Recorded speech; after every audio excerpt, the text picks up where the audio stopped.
Hey,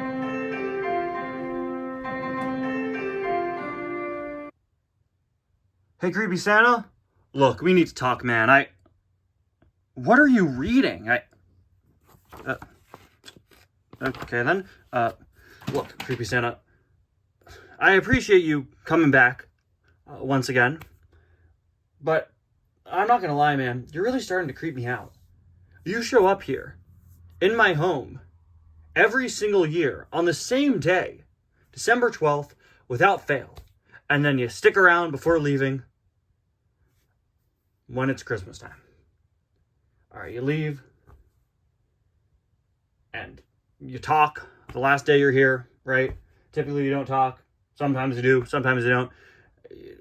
I don't get it, okay? Why do you spontaneously appear? Why is it always me, and how? Even if my doors are closed or locked, you got into my car this year. Like, what? Creepy Santa? Creepy Santa, are you even listening? Guys, is he asleep right now? I have no way of knowing. It's not like he moves. You know what? How do you move? Your feet are boarded together. What? I got my eye on you. This year, I really got my eye on you, all right? This year, okay. Now, what do I have to review again today? I don't remember.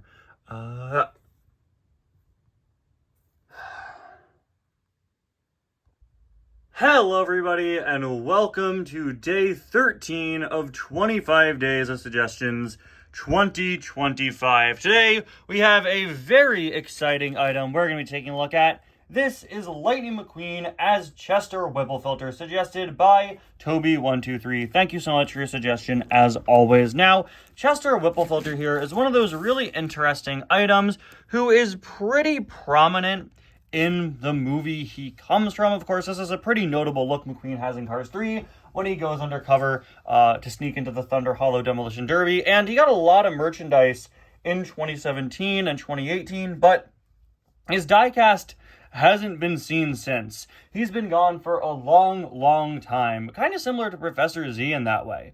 It's really strange when they have items that are quite significant, that are in a lot of merchandise early on, and then just kind of vanish without a trace. Really a shame, because Chester here is a pretty fun and funny item. Several years ago now, I actually did a video called The Chester Whipplefilter Conspiracy, talking about how strange it is that he hasn't come back, and I wondered why that might be. You know, in that video I mentioned that at the time, recently, or actually no, back when Chester Whipplefilter was on store shelves, I remember seeing a mom with her kid, and the kid pointing to this as a Lightning McQueen, and the mom goes, "No, that's not Lightning McQueen, that says it's Chester Whipplefilter." And I started to wonder if maybe, Chester Whipplefilter wasn't selling well because it was not a McQueen. It was a McQueen that wasn't directly advertised as a McQueen, even though I believe the diecast's official name is Lightning McQueen as Chester Whipplefilter. Nowadays, my leading theory is, quite frankly, the fact that, you know, in a certain context, it kind of looks like this is Lightning McQueen covered in poop. So I kind of think that might be why they don't want him back. Or maybe they just haven't chose to re-release him. I don't know. But funnily enough, not only has Chester Whipplefilter not come back in the diecast line, he hasn't come back on my channel in a very long time. In fact, the one and only time I reviewed regular Chester Whipplefilter, believe it or not, was back on September 8th of 2017. Just about 2 weeks after I started my channel. Not even, actually. Like a week and a half after I started my channel. Around that time, I'd gotten the Demolition Derby 5-pack that came with T-Bone and Francis Beltline and Chester and APB and Fishtail. I mean, look at this. Look at this. This is my shelf. Back in the day. Crazy. Absolutely crazy. Yeah, this was the last time I reviewed this guy. And funnily enough, the Chester I reviewed was the Chester from the 5-pack, which is the matte paint version. This is actually the original glossy paint version. I'm not sure if Robin Tailstrider knows this. You know, I'm not supposed to review cars I've never reviewed before in this series and save them for the final 50 instead. If you want to get technical, I don't think I've ever reviewed this specific Chester. I have reviewed regular Chester. It was just the one from the 5-pack who had matte paint. Well, this has flat paint. So I guess technically this is my first time reviewing this specific Chester item. Yeah, which is kind of crazy, come to think of it. But Yeah, I've still reviewed a regular Chester Whipplefilter. It was just the later matte paint variant, not this one. So what happened was, when I get a duplicate, I repaint it, and I decided not to keep the matte paint version. Nowadays, I probably would, right? Because they are basically the same item, but different enough to count. I keep a lot of Thailand variants alongside my regular variants. I buy country variants or facial expression variants quite often. Nowadays, if I were to get that matte paint Chester Whipplefilter, I would definitely keep him alongside the original glossy paint version, but I decided not to back in 2017. I really didn't like how matte paint cars felt back then, so I decided to repaint it, and it is currently the golden Chester Whipplefilter that's been in my collection for many, many years. Another reason why I chose to repaint that one was because I also got the rubber tires Chester Whipplefilter, which I honestly think is one of the best McQueen die casts ever made. It is so movie accurate, one of the best facial expressions we've ever seen on a die cast, and this one has matte paint. So I've just kept my original glossy paint Chester as the regular Chester in my collection. So yeah, just some interesting history, and a car that, again, technically first time I'm reviewing it here on the channel, although, again, I have reviewed a Chester before, but it was way back in 2017. One of the most notable things about this item, other than all the other things I've already said, is that he, for whatever reason, is based on the Cars 1 McQueen body shape instead of the longer Cars 3 and Beyond McQueen body shape. Just a weird thing that happened there. He is, of course, a unique mold, so clearly there was some sort of miscommunication and he wasn't adapted onto the new McQueen body shape. That is a really great mold. I really do like that they went out of their way to give this McQueen a separate mold. My camera is not picking up his color super well. I don't know why. It must be the lighting and the time of day it is, but he's coming a bit more orange on camera than he is. He's not beating the diarrhea allegations, guys.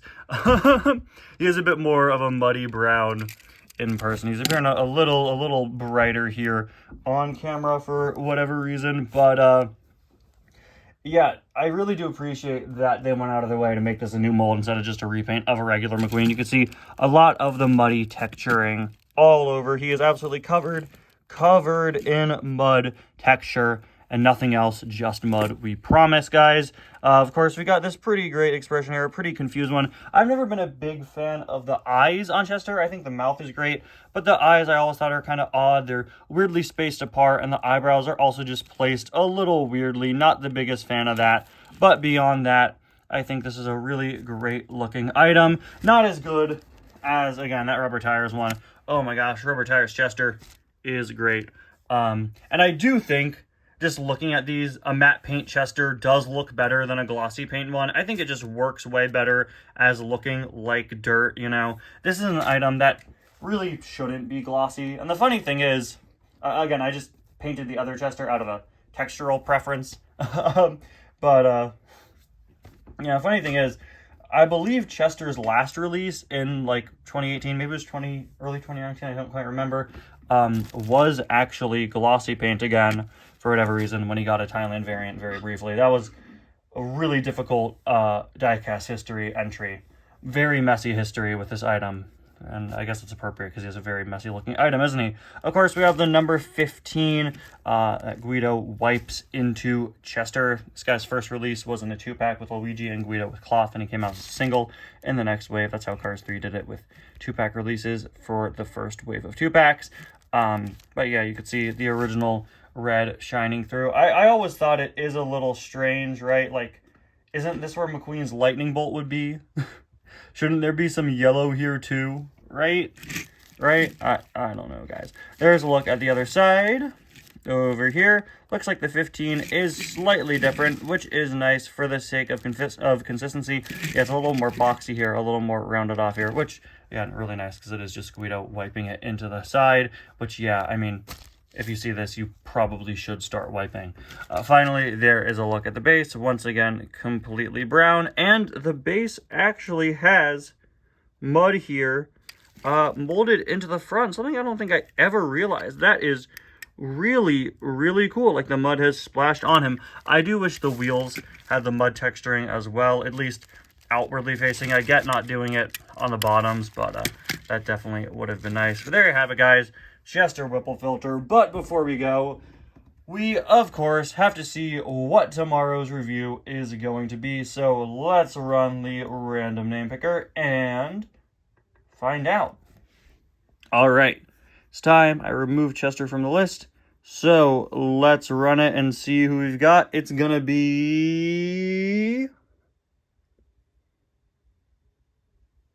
one of these awful ads. Artist Ramon. Okay. Ramon Green? Oh my gosh, I said the thing. It's the... All right, thank you all so much for watching, and I'll see you guys tomorrow for Artist Ramon. Second Ramon this year. Bye now.